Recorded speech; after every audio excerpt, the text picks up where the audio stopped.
cuánto esperé por hacer este video. Tal y como vieron en la intro, después de tanto sufrimiento en estos últimos años, por fin podemos decir que la U salió campeón y se lo dedicamos a todo y ya saben lo que sigue. Más allá de ello, el camino hacia este logro no fue fácil, por lo que hoy veremos más a detalle y a modo de cronología lo más destacable de esta campaña, comenzando desde la pretemporada y los fichajes hasta la obtención de la tan anhelada estrella 27. Sin más nada que agregar, comencemos.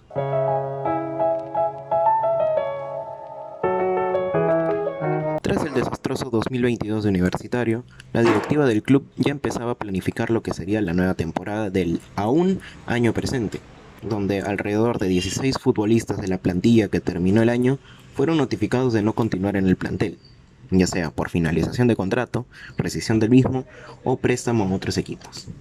De esta forma, solo quedarían 18 jugadores para el 2023, por lo que se necesitaban contrataciones a como de lugar.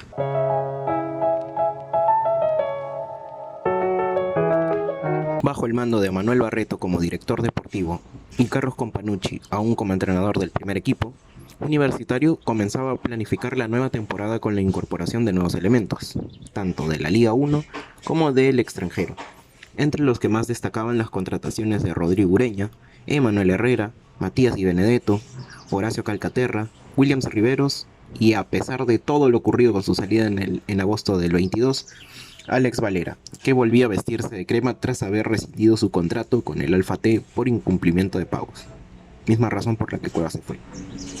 En adición a estas contrataciones, llegaron actores de reparto en esta historia, como Marcos Arabia, José Bolívar, José Rivera, Hugo Ancajima, Yuriel Celi y Roberto Siucho o Xiao Tau Tau, que para colmo no jugó ni un solo minuto, pero ya veremos la razón de su contratación luego.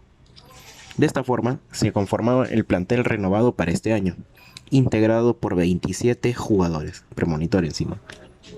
Pasando a lo que sería la pretemporada, la U realizaría una mini gira por Chile, en donde perdió ambos partidos ante el subcampeón y tercero de la liga chilena, hay que decirlo, por 1-0 ante Curicó Unido y 3-2 ante Ñublense respectivamente. A pesar de los malos resultados, se veía un estilo marcado y con buenas sensaciones, todo lo contrario a lo que se veía en la campaña pasada, por lo que se sentía que este plantel estaba realmente para grandes cosas. Olvidé mencionar que anteriormente en los partidos jugados en Perú, ante rivales de la Liga 1, cayó 2-1 ante Sporting Cristal, cayó 3-0 ante ADT y en la noche crema igualó 0-0 ante Aucas, siendo el único equipo foráneo el que enfrentó en la capital. Hasta el momento, si bien es cierto, fueron saldos negativos en la pretemporada, pero como digo, habían buenas sensaciones en el juego.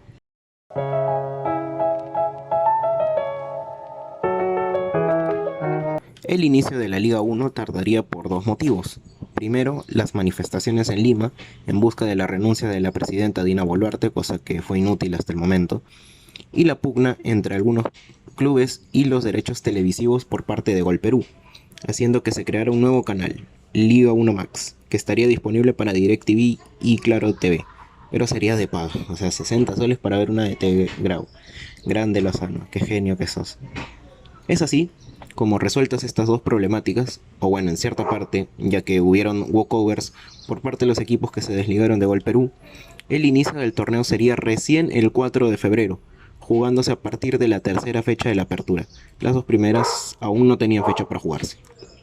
En el caso del equipo merengue, la liga iniciaría el 5 de febrero ante Cantolao, en un monumental que no albergaría a ningún espectador por el primer conflicto mencionado, que hizo que no hubieran garantías para que el público pueda asistir. A pesar de ello, el cuadro dirigido por Carlos Companucci golearía 4-0 al Delfín con el autogol de Alzamora, el primer gol de Martín Pérez Guedes y los regresos goleadores de Valera y Urruti. Este último dándonos indicios del tipo de goles que haría durante el año, vía tiro libre. Sin embargo, la ilusión no duraría mucho, puesto que llegarían 3 derrotas consecutivas, frente a Unión Comercio en Tarapoto por 1-0, en el Clásico ante Alianza en el Monumental por 2-1, y frente a Carlos Manucci en Trujillo por 2-0. Este último partido significaría la salida del DT argentino, y en ese entonces ubicarse en el puesto 13 con solo 3 puntos en 4 jornadas disputadas. Todo cuesta arriba en el comienzo. No tengo duda de que este grupo necesita ganar 2 partidos seguidos, 2. Con 2 partidos que gane no para más.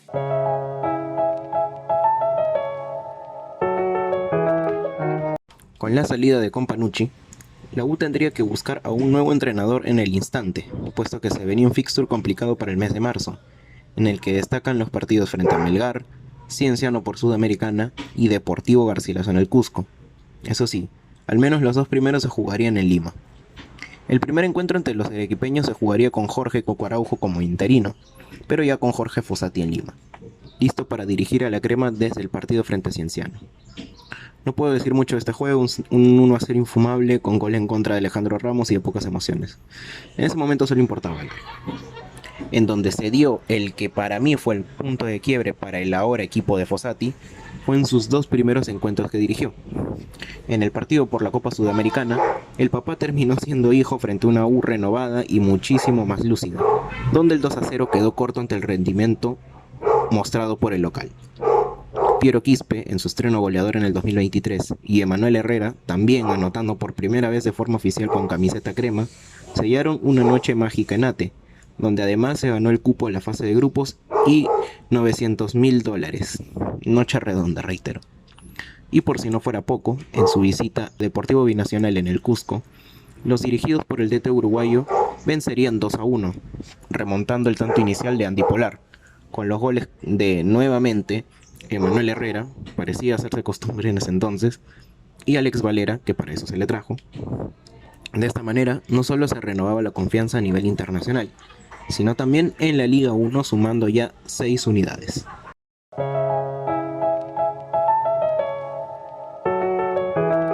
A partir de estos triunfos claves, los cremas comenzarían a jugar como los dioses y a cosechar victoria tras victoria en el Apertura. Mientras tanto, en la Sudamericana, cosechó 7 puntos de 9 posibles, producto de una histórica victoria en La Plata frente a Gimnasia, ganando en Argentina por torneos Conmebol tras 56 años, cuando le ganó a Racing por Copa Libertadores en 1967, luego cuando empató agónicamente ante Goiás en Lima, tras ir perdiendo 2-0 hasta el minuto 86, y obvio, el baile morboso que le pegó a Independiente Santa Fe en el Monumental. Y hablando de bailes, hay que destacar entre las tantas victorias por el torneo local, el 2-0 y el 3-0 frente a Sporting Cristal y Sport Boys respectivamente, ambos jugados en el Coloseo Ate. Pero hay algo curioso, y es que fue que en el partido ante Boys, la U fue el visitante a pesar de que se jugaba en el Monumental, ¿no? Lo normal sería que sea visitante en el Callao, pero por distintos motivos se terminó jugando en el Monumental. Y para concluir con este tema, entre el 9 de marzo del 2023, que fue el partido contra Cienciano por la Sudamericana, que ganamos 2-0, y el 4 de mayo del 2023, en el 2-0 también, pero esta vez frente a Santa Fe, el equipo dirigido por Jorge Fossati alcanzó un invicto de 12 partidos. Sí, se habrán disputado todo en Ciudades del Llano, salvo el 0-0 contra Deportivo Garcilaso, que fue en el Cusco. Todos estos encuentros fueron ante rivales complicados y muchos de ellos sí que costaron la vida sacar los 3 puntos, como el partido ante Grau en el Monumental, que ganamos apenas 2-1, o también 2-1 en Villa El Salvador contra Muni. No fueron fáciles para nada. Pero bueno, como dicen, la gente habla porque tiene boca. Lamentablemente, al plantel le tocaría descansar casi 2 semanas, ya sea por el formato de la liga, y tendría que haber una fecha de descanso para la U, o porque no habría Sudamericana en ese tiempo. Dirás, les viene bien para no malgastarse físicamente. No obstante, no sería así y ya veremos por qué lo digo.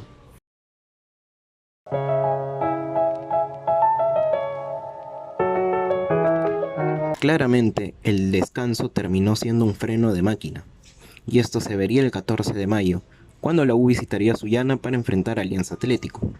Entre horrores arbitrales, desesperación de los nuestros y una defensa muy lenta, como no se veía desde hace muchos partidos, el marcador quedó 3-1 a favor del local, dándole prácticamente la apertura a Alianza, ya que si le ganaba Deportivo Municipal, como terminó haciéndolo, los blanquiazules se dispararían a 8 puntos del cuadro merengue, por lo que a falta de solo 4 fechas, el primer torneo corto del año ya podía empezar a mudarse a la victoria. Como también terminó sucediendo luego de la derrota de Universitario en Cajamarca frente a UTC por 1-0, además de la goleada por 6-1 por parte de los Grones ante Deportivo Binacional en Matute. Acá el denominador común eran los partidos fuera de casa, en los cuales la U no solo perdía, sino que su rendimiento era totalmente distinto al que mostraba al jugar en casa, donde hasta goleaba a rivales jodidos como Lavallejo, pero ya de visitante el equipo no le ganaba a nadie, y encima su juego era muy malo. Esto lamentablemente se trasladó también a la Sudamericana, donde sus visitas a Brasil y Colombia, para medirse a Goiás y Santa Fe respectivamente, terminó sin anotar un solo gol y con derrota, cayendo por 1-0 y 2-0 respectivamente. Había mucho que trabajar para el Clausura si es que se quería lograr el título.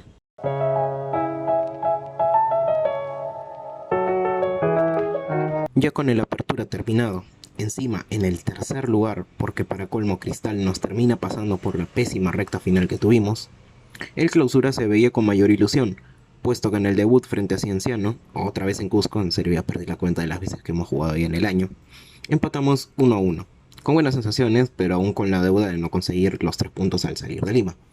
Luego llegarían dos grandes eventos que fueron fundamentales en el año. La clasificación a 16avos de la Sudas, derrotar 1-0 a Gimnasia en el Monumental, con gol de Quispe, no contentos con ello, y ahora que me doy cuenta fue antes de todo esto, se daría el gran regreso. Edison Flores pegaba la vuelta en U, tras 7 años en el extranjero. Ya ven por qué se le trajo Siucho, hizo que su cuñado vuelva al club. Y aquí muchos le daban la razón al propio Orejas cuando dijo que ellos no me necesitaban, yo los necesitaba a ellos, puesto que el plantel de la U ya contaba con varios medios puntas y no con delanteros de nivel, tal y como lo pudo ser Christopher Olivares, y en ese momento estaba en su prime, por favor, entiendan el contexto. Jugador al cual descartaron para que Flores pudiera llegar. Sin embargo, considero que un jugador de la casa y que siempre rindió con la crema puesta iba a ser un gran fichaje. Claro, si se ponía en forma. Spoiler, así fue. Siguiendo con lo que fue el Clausura, la U desencadenó 3 victorias consecutivas que lo colocaban en lo más alto de la tabla, junto a Sporting Cristal y Alianza Lima con 10 puntos.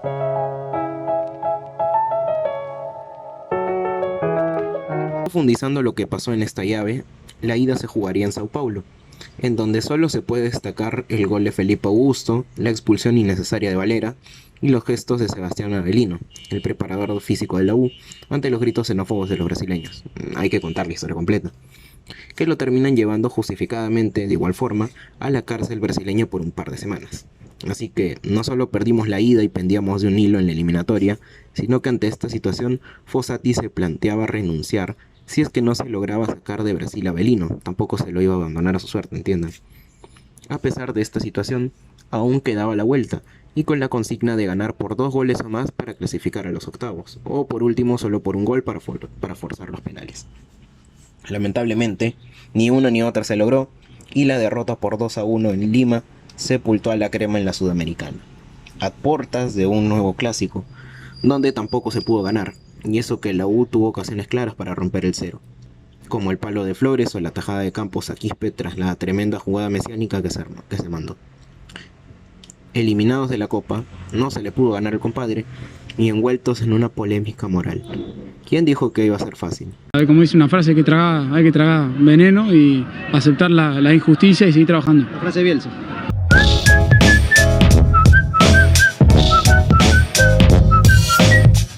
Como diría Thanos. Pero no es tiempo de lamentos. Por lo que, sin la distracción de la Sudamericana, todas las balas debían ir al Clausura, donde otros 3 triunfos al hilo le dieron la posibilidad de celebrar los 99 años de fundación en lo más alto y en solitario, sacándole 2 puntos de ventaja a Cristal, el cual era el más cercano perseguidor. Lo más remarcable, obviamente, fue el triunfo en Arequipa ante Melgar, equipo que terminaría siendo la escolta hasta el final del torneo, el cual significaría un punto de quiebre en esta etapa del año para Universitario. Parecía, nuevamente, todo estar equilibrado. Sin embargo, pasamos a otra terrible nerfeada.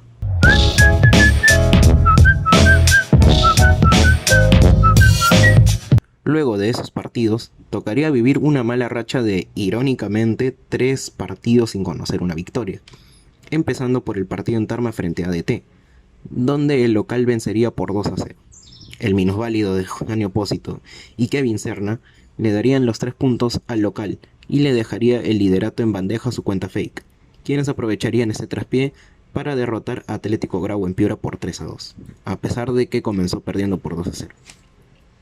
Luego empataría en el Monumental contra Garcilaso por 1-1, donde otra vez la velocidad de la defensa quedaría expuesta en el gol de Kevin Quevedo, y ya ni qué decir tras el empate en Piura ante el mismo Grau por 2-2.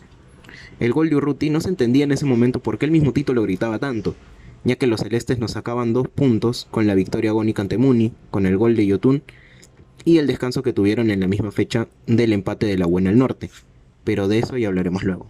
En ese momento y por el fixture, el segundo torneo corto del año y de paso el título nacional se veían lejanos.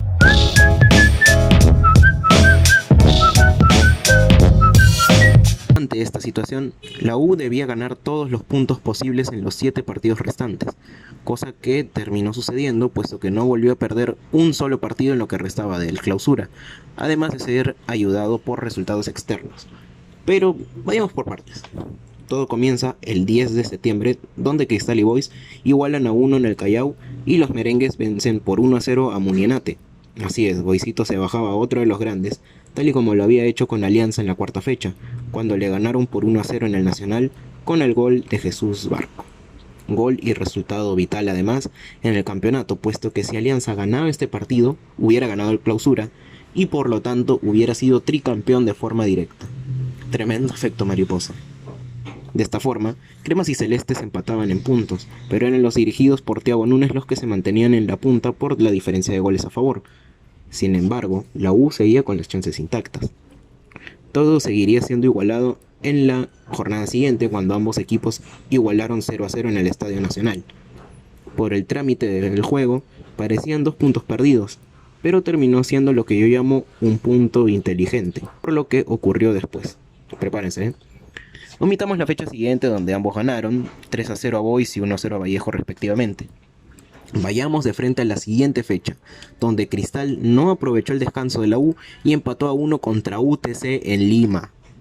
Eso no pasa todos los días, pero a pesar de ello seguían en lo más alto, dando paso a la jornada bisagra más bisagra del torneo, la fecha 16, donde el cuadro bajopontino enfrentaría a Cusco FC en la Ciudad Imperial, los cremas irían a Trujillo a enfrentar a la Universidad César Vallejo, y Alianza Lima y Melgar se disputarían sus últimas chances en el clausura de Matute. Todo lo que ocurriría acá no tendría precedentes. Primero, tocaba el partido en la ciudad de la eterna primavera, donde el tiro libre de Luis Urruti bastaría para darle un valioso triunfo a los de Fossati, que se colocaba puntero en ese momento. Tenía que esperar a los demás resultados para ratificar dicha condición. Y les hago una pregunta. ¿Creen que se dieron los resultados? Si pensabas que no, estás completamente equivocado, puesto que Íntimos y Characatos no se sacaron diferencias en la victoria.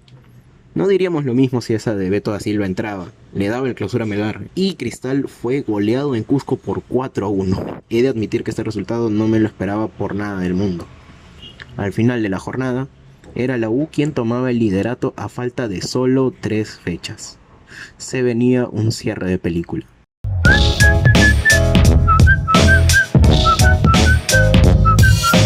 Como decía, solo quedaban 3 fechas para conocer al ganador de este torneo lleno de emociones, donde la U dependía de sí mismo para hacerse del clausura y por ende jugar la final frente a Alianza.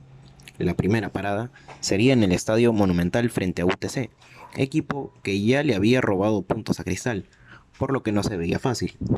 Sin embargo, ya en la cancha, se respetó la tendencia de la era Fossati. Nos hicimos fuertes de locales y goleamos a los cajamarquinos, con un contundente 3-0, obra de una vez más Luis Urruti, Williams Riveros y el Orejas Flores. La siguiente parada sería, sí, ya se la saben a esta altura, Cusco, donde esperaba un Cusco FC, valga la redundancia, verdugo de los celestes. Y parecía que con nosotros sería lo mismo, con el gol de Mauro Daluz en el minuto 81. Los fantasmas de los años anteriores rodeaban las cabezas de más de un hincha crema, incluyéndome. Pero apareció, sin importar su sequía desde el partido contra Melgar, Alex Valera para rescatar un punto valiosísimo de una plaza complicada y frente a un rival complicado, que no perdió en todo el año jugando en casa, dicho sea de paso. 1-1 final, y con el empate a 0 entre Alianza Lima y ADT y la derrota de Cristal contra Cienciano en la Ciudad Imperial por 1-0, estábamos cada vez más cerca del objetivo. Solo quedaba nuestro querido amigo Sport Huancayo, en la última fecha en el Mono. Es así como llegamos a la última parada, la cual sería en casa, donde esperaba un equipo huancaíno ya clasificado a la Copa Sudamericana y sin chances de llegar a la Copa Libertadores, por lo que eso podría significar un partido más cómodo que los dos anteriores. Bueno, más o menos así fue, ya que a pesar del bajo rendimiento mostrado por el local, a comparación de lo mostrado en todo el año, la U hizo goles cuando tenía que hacerlos, y eso fue suficiente. 2-0 final, a merced de Edison Flores y un golazo de Horacio Calcaterra, dándonos una probadita de lo que haría en la final, pero eso ya lo veremos luego. Por ahora, como diría Peredo en el 2014, la U clausura el torneo, hasta aquí nomás. Si 10 años después te vuelvo a encontrar en algún lugar, no te olvides que soy distinto de aquel, pero casi igual. Como se mencionó antes, la final de la Liga 1 2023 sería nada más y nada menos que el superclásico del fútbol peruano. Alianza Lima y Universitario se volvían a ver las caras después de 14 años sin enfrentarse entre sí por una definición por el título.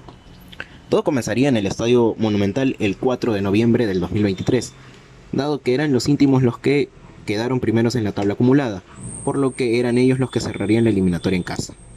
Ya en dicho partido, fueron los locales los que tomaron la iniciativa desde el comienzo, generando innumerables ocasiones de gol que, como en todo el año, no fueron materializadas en el marcador. Sin embargo, Edison Flores parecía abrir el score a los 21 minutos, aprovechando un rebote que dejaba a Ángelo Campos, hasta que Kevin Ortega recurrió al VAR para revisar una presunta carga de Valera, por lo que el tanto terminaría siendo no válido. No obstante, sería el propio Alex quien anotaría el primero vía penal, el cual también fue chequeado en el VAR. Y si me preguntan, más gol debía ser el de la Orejas que ese penal siendo cobrado, pero bueno.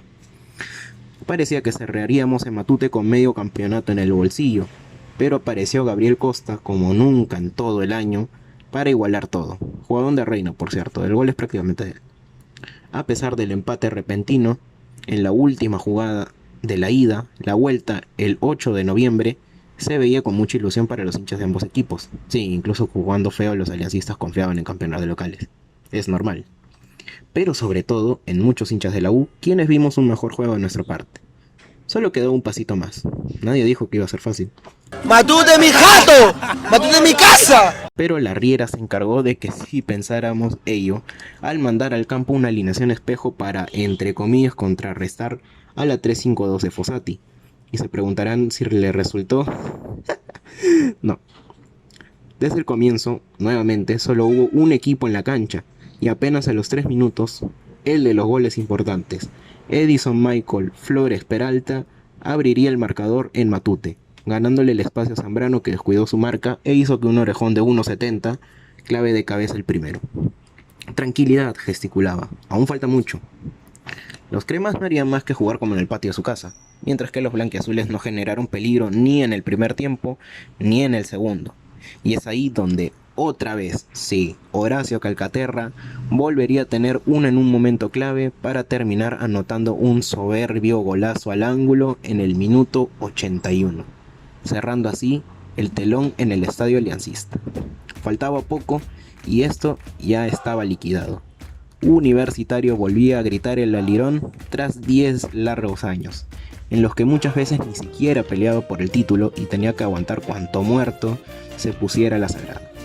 Bueno, ahora con un plantel lleno de jóvenes y experimentados, lograría hacerse de esta edición de la liga y el trofeo nacional número 27 en su historia. Ese que tanto andábamos esperando. Sí, también hubo un apagón de por medio por pura y mera piconería, pero esa es otra historia. Este era un campeón con luz propia, a un año de su centenario, y en el año de los efectos mariposa y las coincidencias. La U era nuevamente, del balompié peruano, la máxima expresión. Y hasta aquí llega el video del día de hoy. Si bien es cierto, a la fecha que escribo este guión, la situación con el entrenador es incierta, ya que parece que se va a la selección peruana. Estamos obligados a salir bicampeones en un año tan especial como lo será el 2024, donde cumpliremos 100 años de fundación. También, como no, traer a los jugadores idóneos y no cometer errores como los de este año, al no traer un delantero de categoría, por ejemplo. Sin más nada que decir, nos vemos en un próximo video y dale U por siempre escuchar. Así es la U, campeón, así es la U. En occidente, oriente, norte y sur. Así es la U, campeón, así es la U. Eres la crema y garra del Perú.